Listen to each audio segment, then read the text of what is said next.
Perjalanan pulang ke kawasan elit Jakarta Selatan memakan waktu hampir 4 jam. Jalan tol yang basah oleh hujan malam itu terasa tak berujung. Firman menyetir dalam diam total. Kedua tangannya yang kurus dan penuh luka mencengkram kemudi hingga buku jarinya memutih. Tubuhnya hanya tinggal tulang dan kulit. Baju compang-camping yang diberikan Anita terlalu longgar di badannya. Janggut lebat dan rambut panjang acak-acakan membuatnya hampir tak bisa dikenali sebagai Firman Pranata yang dulu. Sesekali air matanya jatuh tanpa bisa ditahan. Ia menyeka dengan lengan baju yang kotor sambil menggigit bibir. 3 tahun, gumamnya parau. Di setiap kilometer, kenangan lama berputar di kepalanya seperti film rusak. Ia membayangkan Shirley yang kini pasti sudah semakin dewasa, memeluknya erat sambil menangis bahagia. Ia membayangkan Anita yang akan menangis meminta maaf, lalu merawat lukanya dengan penuh kasih sayang. Mereka akan mulai lagi dari nol. Uang bisa dicari kembali. Semua akan kembali normal. Gumam Firman berulang-ulang seperti mantra. Aku sudah pulang. Aku sudah pulang. Sesekali rasa sakit di sekucur tubuhnya muncul. Memar lama, luka sayatan, dan tulang yang pernah retak karena siksaan para perampok masih terasa nyeri. Mobil tua itu akhirnya memasuki kompleks perumahan elit yang dulu sangat familiar. Lampu dalanan yang terang, pagar-pagar tinggi, dan rumah-rumah mewah berderet rapi. Firman merasa hatinya berdegup semakin kencang. Rumah 2 lantai bergaya modern mereka masih berdiri di tempat yang sama. Cat luarnya kini lebih segar, berwarna putih krem yang elegan. Taman depan terlihat lebih rapi, dengan tanaman hias baru. Firman memarkir mobil dengan tangan gemetar di halaman depan. Ia turun pelan, kakinya lemas, hampir tak mampu menopang tubuhnya.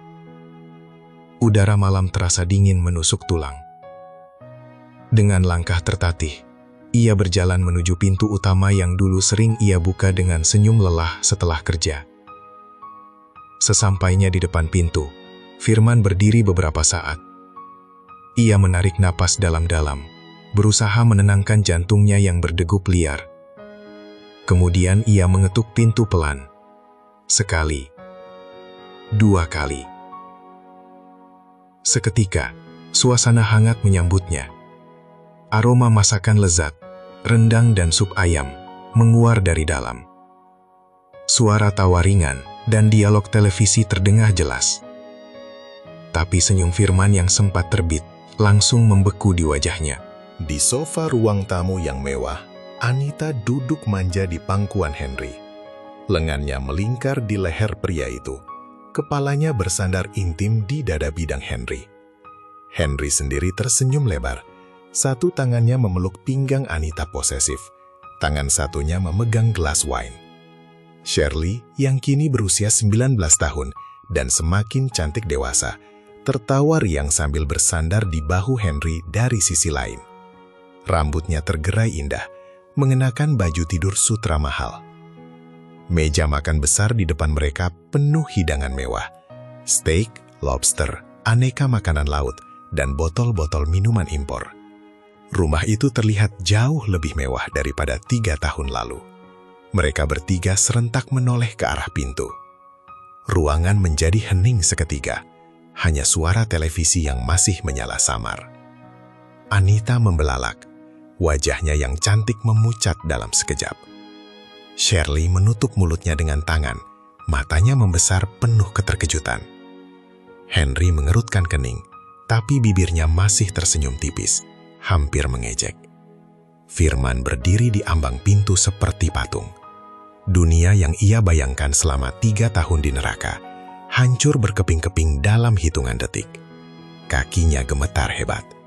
Ia memegang kusen pintu agar tak jatuh. Ini rumahku. Suaranya serak, hampir tak terdengar.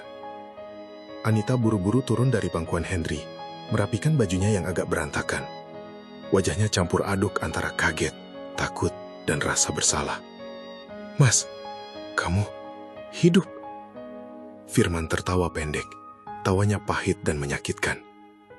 3 tahun aku disiksa, dipukuli, kelaparan, dan dirantai demi kalian berdua. Demi kalian. Shirley menunduk dalam-dalam, tak berani menatap ayahnya. Tubuhnya gemetar. Henry bangkit berdiri dengan santai, merapikan kemejanya yang mahal. Ia masih tampan, tubuhnya lebih berisi, dan jelas terlihat sebagai tuan rumah di sini. Firman, kata Henry dengan nada tenang, tapi penuh kemenangan. Kamu pulang. Bagus. Firman melangkah masuk pelan. Setiap langkah terasa berat. Harapan yang ia genggam erat selama 3 tahun di gudang, kini hancur total. Ini rumahku. Bisik Firman lagi, suaranya pecah. Rumah yang aku beli dengan keringat darahku. Tidak ada pelukan, tidak ada tangisan bahagia. Ruangan yang tadinya hangat dan penuh tawa, mendadak menjadi dingin dan hening seperti kuburan. Firman berdiri membeku di ambang pintu utama. Tubuh kurusnya yang penuh luka terasa semakin ringan, seolah siap roboh kapan saja. Matanya tak berkedip menatap pemandangan di depannya. Anita duduk di pangkuan Henry, tangan pria itu melingkar posesif di pinggang ramping istrinya. Shirley, putrinya yang kini sudah 19 tahun, bersandar intim di bahu Henry sambil tersenyum lebar. Meja makan penuh hidangan mewah yang masih mengepul. Aroma rendang, lobster, dan wine mahal memenuhi ruangan. Rumah yang dulu dibangun Firman dengan susah payah, kini terlihat jauh lebih mewah. Furnitur baru, lampu kristal, karpet tebal, dan dekorasi yang jelas bukan pilihannya. Anita langsung berdiri dari pangkuan Henry, wajahnya memucat seketika. Ia merapikan baju tidur sutranya yang agak terbuka dengan tangan gemetar. Shirley menutup mulutnya, matanya membelalak lebar. Henry tetap duduk santai di sofa, satu tangannya masih terulur seolah baru saja memeluk Anita. Ia tersenyum tipis, tatapannya menilai Firman dari atas ke bawah, dari janggut lebat, rambut acak-acakan, hingga tubuh kurus seperti pengemis. Firman, katanya pelan, nada suaranya tenang tapi penuh kemenangan. Firman merasa dunia berputar, lututnya lemas. Ia memegang kusen pintu kuat-kuat agar tidak jatuh. Aku pulang, katanya dengan suara serak yang hampir tak dikenali. Anita mendekat perlahan, langkahnya ragu-ragu, matanya berkaca-kaca. Tapi Firman tak melihat pelukan yang ia impikan selama 3 tahun. Tak ada tangisan bahagia. Mas, kami pikir kamu sudah tidak ada, bisik Anita. Suaranya bergetar. Firman tertawa pendek. Tawanya pahit, menyakitkan dan kosong. Menyerah, aku disiksa setiap hari demi kalian. Aku menggantikan posisi Henry supaya kalian bisa bebas. Shirley menunduk dalam-dalam. Air matanya jatuh ke lantai marmer yang mengkilap. Ayah, maaf. Setelah kejadian itu, Om Henry yang menolong kami. Mama sangat sedih. Kami tidak punya uang, tidak punya siapa-siapa. Firman merasa dadanya seperti diremas kuat-kuat. Ia melangkah masuk ke rumahnya sendiri seperti seorang tamu yang tak diundang. Setiap sudut rumah menyimpan kenangan pahit manis. Dinding tempat Shirley dulu menempelkan gambar-gambar SD-nya. Rak buku tempat ia dan Anita menghabiskan malam-malam membaca. Ini rumahku, gumam Firman pelan, sambil menyentuh meja makan yang dulu ia beli dengan uang hasil proyek pertamanya. Rumah yang aku bangun dari nol. Bagaimana bisa? Henry bangkit dan mendekat. Tubuhnya lebih tegap, wajahnya lebih segar, dan ia mengenakan pakaian rumah yang mahal. Kita bicara baik-baik, Firman. Keadaan sudah berbeda sekarang. Selama 3 tahun kamu tidak ada. Aku yang mengurus Anita dan Shirley. Bisnis properti hampir bangkrut kalau bukan karena aku. Anita berdiri di samping Henry, kepalanya sedikit menunduk. Ia tak berani memeluk Firman. Mas, tolong mengerti. Kami harus bertahan hidup. Shirley masih sekolah, kuliah sekarang. Firman menatap mereka bergantian. Amarah, sedih, kecewa, dan lelah bercampur menjadi satu. Ia ingin berteriak, ingin memukul Henry, ingin memeluk Shirley dan bertanya, kenapa putrinya memanggil pria itu Om Henry dengan nada begitu sayang. Malam itu, mereka memberinya makan di dapur belakang, bukan di meja makan utama yang penuh hidangan mewah. Anita menyajikan nasi dan lauk sisa di piring biasa. Shirley tak banyak bicara, hanya sesekali melirik ayahnya dengan tatapan kasihan. Firman makan dalam diam. Setiap suap terasa pahit. Ia melihat sekeliling dapur yang dulu menjadi tempat favoritnya bersama Anita. Kini ia duduk di kursi kecil dekat wastafel, seperti pembantu. Setelah makan, Anita mendekat pelan. "Mas, malam ini kamu tidur di kamar pembantu belakang dulu ya. Kamar utama sudah dipakai." Firman hanya mengangguk lemah. Ia berjalan tertatih menuju kamar kecil di belakang rumah. Kamar itu sempit, hanya ada kasur tipis, lemari kecil, dan lampu neon yang redup. Ia duduk di tepi kasur, menatap langit-langit. Air matanya akhirnya jatuh deras tanpa suara. Rumah yang dulu penuh cinta, kini terasa seperti penjara baru. Lebih menyakitkan karena ia mengenal setiap sudutnya. Malam pertama kepulangannya bukanlah malam kemenangan. Pagi berikutnya, Firman terbangun dengan tubuh kaku di kasur tipis yang bau apak. Cahaya matahari masuk samar melalui ventilasi kecil di kamar pembantu belakang rumah. Selama beberapa detik, ia mengira dirinya masih berada di gudang para perampok. Rantai, pukulan, dan kegelapan masih terasa nyata. Baru kemudian ia sadar, ini rumahnya sendiri. Atau yang dulu adalah rumahnya. Pintu kamar diketuk pelan. Anita masuk tanpa menunggu jawaban.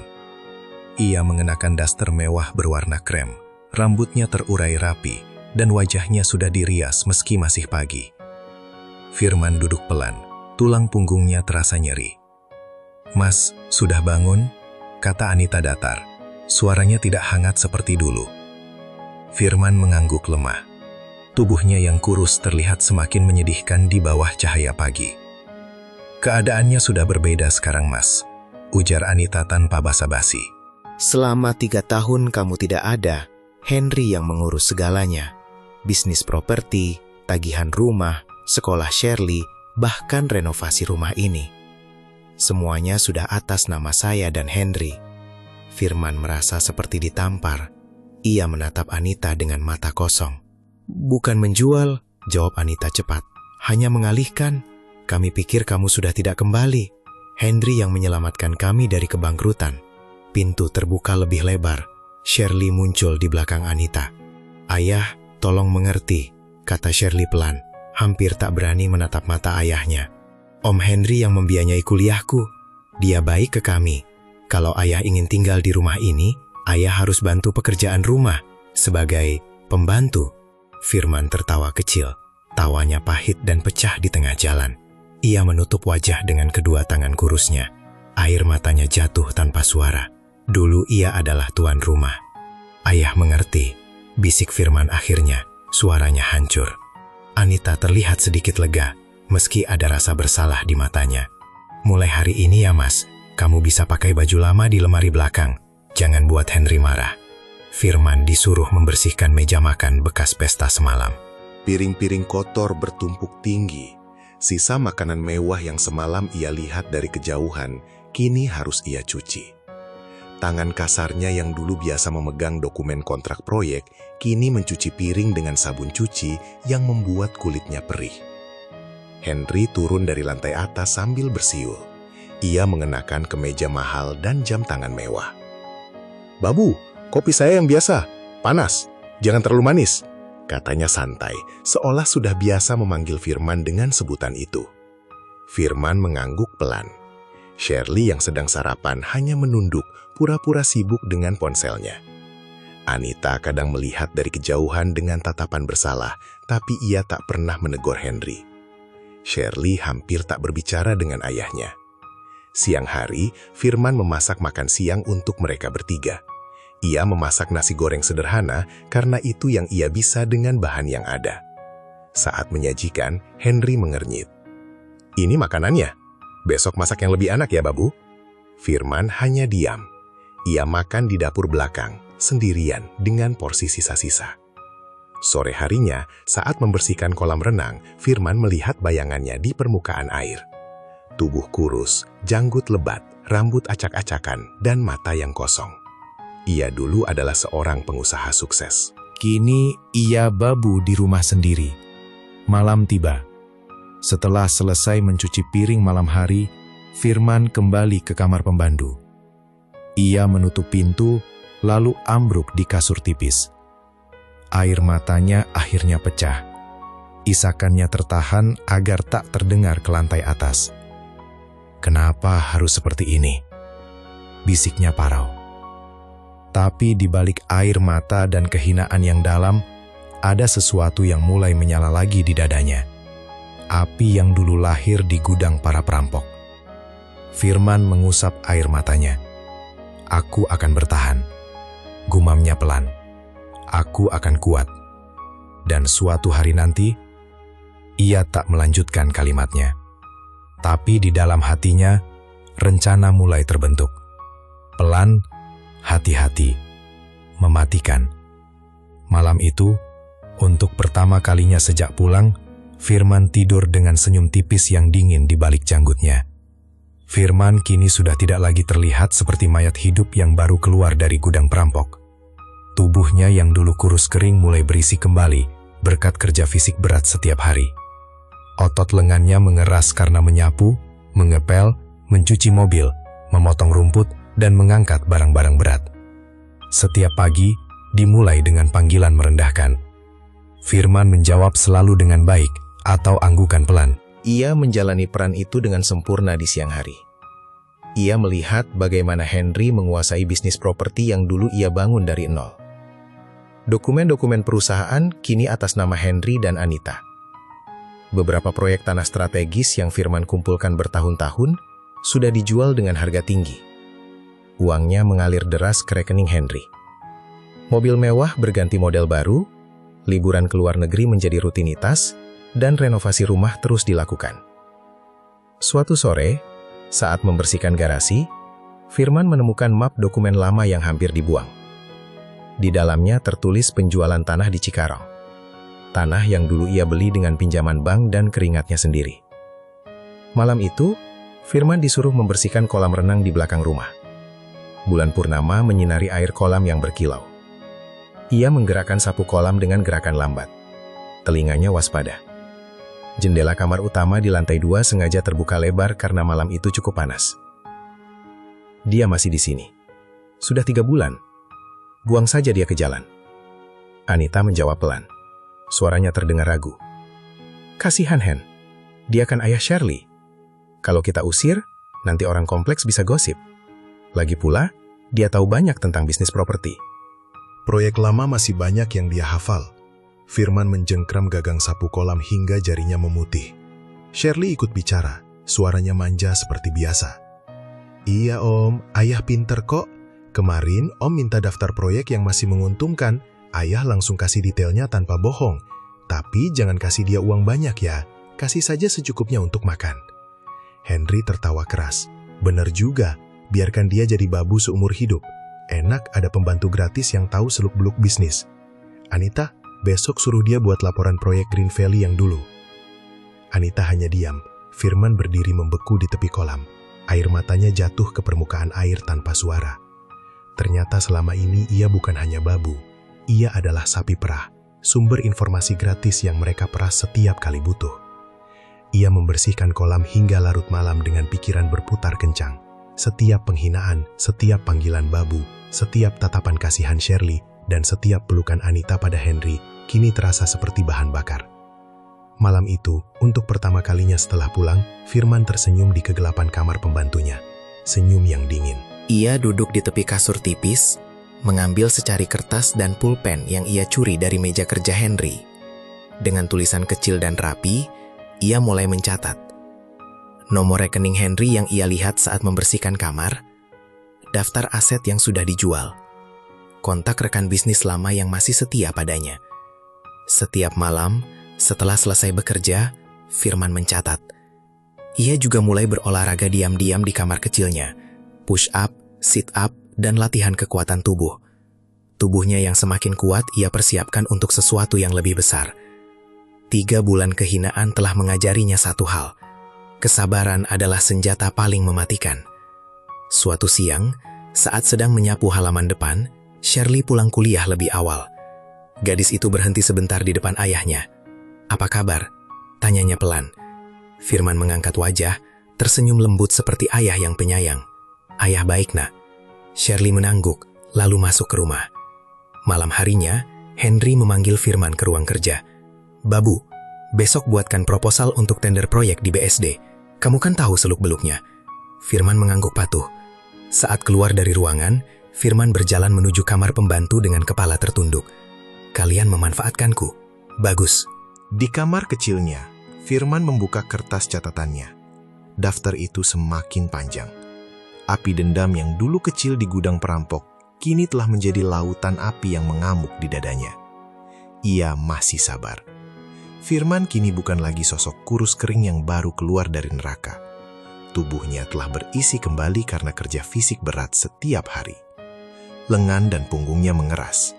Kulitnya menghitam terkena matahari saat memotong rumput atau mencuci mobil. Namun, semakin kuat fisiknya, semakin hancur dan dingin hatinya. "Babu, kopi saya." "Babu, mobil sudah dicuci belum?" Ia melihat segalanya dengan jelas. Henry menguasai penuh bisnis properti yang Firman bangun selama 15 tahun. Nama perusahaan sudah berganti. Aset-aset berharga dijual dengan harga tinggi, dan uang mengalir deras ke rekening Henry serta Anita. Rumah mereka semakin mewah. Kolam renang baru direnovasi, mobil Henry berganti 2 kali, dan Anita sering memamerkan tas serta perhiasan branded di media sosial.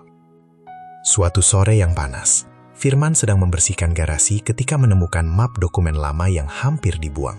Di dalamnya terdapat catatan penjualan tanah di Cikarang dan beberapa proyek apartemen yang dulu ia kumpulkan dengan susah payah. Semuanya kini atas nama Henry. Keuntungannya puluhan miliar telah mengubah hidup pria itu menjadi raja. Malam harinya, Firman disuruh membersihkan kolam renang di belakang rumah. Bulan bersinar terang. Ia menggerakkan sapu kolam perlahan sambil menguping. Jendela kamar utama di lantai 2 sengaja terbuka lebar. "Dia masih di sini? Sudah 3 bulan lebih. Buang saja ke jalan." Anita menjawab dengan suara pelan. "Kasihan Hen, dia ayah Shirley. Kalau diusir tetangga bisa gosip. Lagi pula, dia masih berguna. Dia hafal semua proyek lama, kontak-kontak lama, dan trik bisnis yang kita butuhkan." Firman mencengkram gagang sapu hingga buku jarinya memutih. Shirley ikut bicara dengan nada manja. "Benar Om, ayah pintar. Kemarin waktu Om minta daftar proyek yang masih menguntungkan, ayah langsung kasih detail lengkap. Tapi jangan kasih dia uang banyak ya, cukup untuk makan saja." Henry tertawa keras, suaranya penuh kemenangan. "Betul juga, biarkan saja dia jadi babu seumur hidup di rumah ini. Enak ada pembantu gratis yang ahli bisnis." "Anita, besok suruh dia buatkan laporan lengkap proyek Green Valley." Firman berdiri membeku di tepi kolam. Air matanya jatuh ke permukaan air tanpa suara. Ternyata selama ini, ia bukan sekedar babu. Ia adalah alat. Sapi perah. Setelah selesai membersihkan kolam larut malam, Firman kembali ke kamar pembantu. Ia duduk di tepi kasur tipis, mengambil kertas dan pulpen curian. Dengan tulisan kecil yang rapi, ia mencatat nomor rekening Henry. Setiap malam, ia menambah catatan. Di sela-sela pekerjaan, ia mulai berolahraga diam-diam. Push up, sit up, dan latihan kekuatan di kamar sempitnya. Tubuhnya semakin kuat. Pikirannya semakin tajam. 3 bulan kehinaan telah mengubah Firman menjadi orang yang berbeda. Ia tetap patuh di siang hari. Menyapu, mengepel, mencuci, memasak, dan melayani. Tapi di malam hari, ia menjadi predator yang sabar menunggu waktu. Suatu siang, Shirley pulang kuliah lebih awal. Gadis itu berhenti di depan ayahnya yang sedang menyapu halaman. "Ayah?" tanyanya pelan. Ada sedikit rasa iba di matanya. Firman mengangkat wajah dan tersenyum lembut. "Ayah baik, Nak." Shirley mengangguk dan masuk ke rumah. Firman menatap punggung putrinya dengan tatapan dingin. "Maafkan ayah, Nak. batinnya. Malam itu Henry memanggil Firman ke ruang kerja. "Bubu, besok buatkan proposal tender proyek BSD. Kamu tahu seluk-beluknya." Firman mengangguk patuh. Saat keluar ruangan, kepalanya tertunduk rendah. Di kamar pembantunya, Firman menambahkan detail proyek BSD ke dalam daftar panjang catatannya. Api dendam yang lahir di gudang perampok kini telah menjadi lautan amarah yang terkendali. Firman semakin mahir memainkan peran sebagai babu yang patuh. Di siang hari, ia adalah sosok yang rendah hati, kepala selalu tertunduk, suara pelan dan gerakan cepat melayani setiap keinginan. Setiap malam setelah pekerjaan rumah selesai dan rumah sepi, Firman kembali ke kamar pembantu kecilnya. Ia mengunci pintu, lalu duduk di tepi kasur tipis dengan selembar kertas dan pulpen curian. Catatannya semakin tebal. Jadwal pertemuan Henry dengan rekan bisnis. Firman mulai menghubungi orang-orang lama secara diam-diam. Ponsel murah yang ia beli dengan uang sisa belanja pasar disembunyikan di balik kasur. "Pak Firman?" Suara Budi bergetar. "Masih, Bud. Tapi aku bukan Firman yang dulu lagi," jawab Firman pelan. "Aku butuh bantuanmu." Budi terdiam lama. Setelah mendengar ringkasan cerita Firman, ia menghela napas berat. "Baik, Pak. Saya akan bantu. Saya masih simpan banyak dokumen lama." Hubungan itu dilakukan secara hati-hati. Firman hanya bisa menelpon saat Henry dan Anita sedang tidur atau pergi. Suatu sore yang cerah, Henry dan Anita pergi ke pesta ulang tahun rekan bisnis. Rumah besar itu menjadi sepi. Firman sedang menyapu teras depan ketika Shirley memanggilnya dari ruang tamu. "Ayah, sebentar." Firman meletakkan sapu dan masuk ke ruang tamu dengan langkah pelan. Shirley duduk di sofa, mengenakan kaos longgar dan celana pendek. "Ayah, maaf ya," kata Shirley pelan. Suaranya hampir hilang. "Aku tahu ini berat buat ayah. Melihat ayah membersihkan rumah sendiri setiap hari, aku kadang merasa bersalah. Tapi, Om Henry yang membiayai kuliahku, membeli mobilku, dan membayar semua kebutuhan mama." Firman menatap putrinya lama. Wajah Shirley yang mirip Anita itu kini terlihat dewasa, tapi masih ada sisa garis kecil yang dulu sering memeluknya. Firman tersenyum lembut, senyuman ayah yang penuh pengertian. "Ayah mengerti, Nak," jawabnya tenang. "Ayah hanya ingin Shirley bahagia." Shirley menggigit bibir bawahnya, air matanya menggenang. "Ayah, kenapa ayah tidak marah?" Firman tersenyum lebih lebar, senyuman yang hangat dan menenangkan. "Karena ayah sayang kalian." Di dalam hati, Firman berkata hal yang berbeda. "Maafkan ayah juga, Nak." Setelah percakapan itu, Shirley kembali ke kamarnya. Firman kembali ke pekerjaannya, tapi pikirannya melayang jauh. Ia sadar putrinya sudah terlalu dalam terpengaruh oleh kehidupan mewah yang diberikan Henry. Malam harinya, setelah semua orang tidur, Firman menelpon Budi lagi. "Bud, persiapkan semuanya. Aku sudah punya cukup bukti." "Baik, Pak. Saya sudah hubungi pengacara. Kasus ini kuat, tapi Bapak harus hati-hati." Firman menutup telepon dan menatap langit-langit kamar pembantunya. Senyum tipis muncul di wajahnya. Rencananya sudah hampir matang. Setiap detail telah dihitung. Sekarang tinggal menunggu momen yang sempurna untuk meledakkan semuanya. Malam itu, rumah besar di kawasan elit Jakarta Selatan kembali ramai. Lampu kristal di ruang tamu menyala terang. Musik jazz lembut mengalun dari sound system mahal, dan aroma makanan mewah memenuhi setiap sudut. Henry sedang merayakan kesepakatan bisnis besar, tender proyek apartemen mewah di BSD senilai ratusan miliar. Firman berdiri di sudut ruangan dengan seragam pelayan hitam sederhana yang Anita belikan khusus untuk malam ini. Baju itu agak longgar di tubuhnya yang masih kurus, tapi cukup rapi untuk menyembunyikan bekas luka di lengannya. Ia membawa nampan perak, menuangkan minuman, membersihkan meja, dan melayani tamu-tamu dengan kepala tertunduk rendah. Firman mendekat dengan patuh. Tamu-tamu Henry, pengusaha properti, pengacara, dan pejabat kecil tertawa riang tanpa menyadari bahwa pelayan yang mereka panggil adalah pemilik asli rumah dan bisnis ini. Henry duduk di kursi utama seperti raja. Anita di sampingnya memeluk lengannya manja. Wanita itu mengenakan gaun hitam mahal yang memperlihatkan lekuk tubuhnya. Rambutnya disanggul elegan, dan kalung berlian berkilau di lehernya. Shirley duduk di sebelah kiri Henry, tersenyum manis sambil sesekali tertawa mendengar lelucon Henry. Firman mendekat ke meja utama dengan botol wine di tangan. Saat ia menuangkan wine ke gelas Henry, pria itu menoleh dan berbisik sinis dengan senyum tipis. "Bagus, Babu. Kerja bagus malam ini. Besok pagi cuci mobil lagi ya, jangan lupa vakum interiornya." Firman tersenyum sopan, kepalanya sedikit menunduk. "Baik, Tuan." Henry tertawa kecil, puas melihat Firman yang begitu patuh. Anita sempat melirik sekilas, tapi cepat membuang muka dan kembali tertawa manja sambil menyandarkan kepala di bahu Henry. Firman mundur perlahan, hatinya seperti diremas-remas. Saat tamu-tamu sibuk mengobrol dan tertawa, Firman menyelinap ke dapur belakang. Ruangan itu sepi. Ia meletakkan nampan di meja, lalu mengeluarkan ponsel murah dari saku celana seragamnya.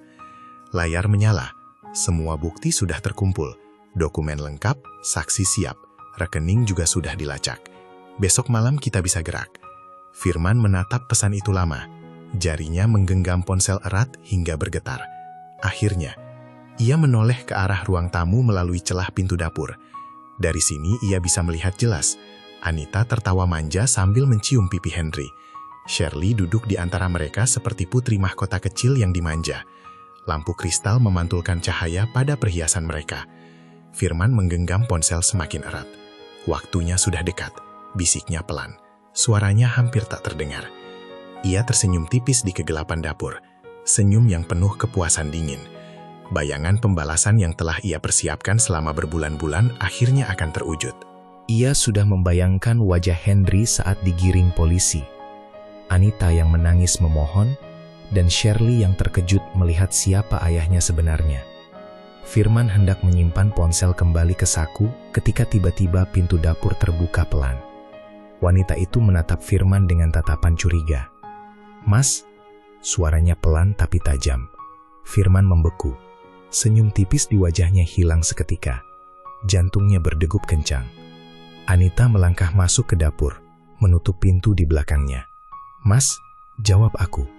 Kamu bicara dengan siapa?" Udara di dapur mendadak terasa berat. Musik dan tawa dari ruang tamu terdengar samar di kejauhan. Firman berdiri diam. Otaknya berputar cepat mencari jawaban. Apakah Anita mendengar bisikannya? Apakah ia melihat pesan di layar ponsel? Firman menatap Anita lekat-lekat. Untuk pertama kalinya setelah berbulan-bulan, ia tidak menunduk. Suasana di dapur semakin tegang. Firman menggenggam ponsel lebih erat. Malam yang seharusnya menjadi malam persiapan pembalasan, kini berubah menjadi titik kritis yang berbahaya. Apakah ini akhir dari segalanya? Atau justru awal dari ledakan yang lebih besar?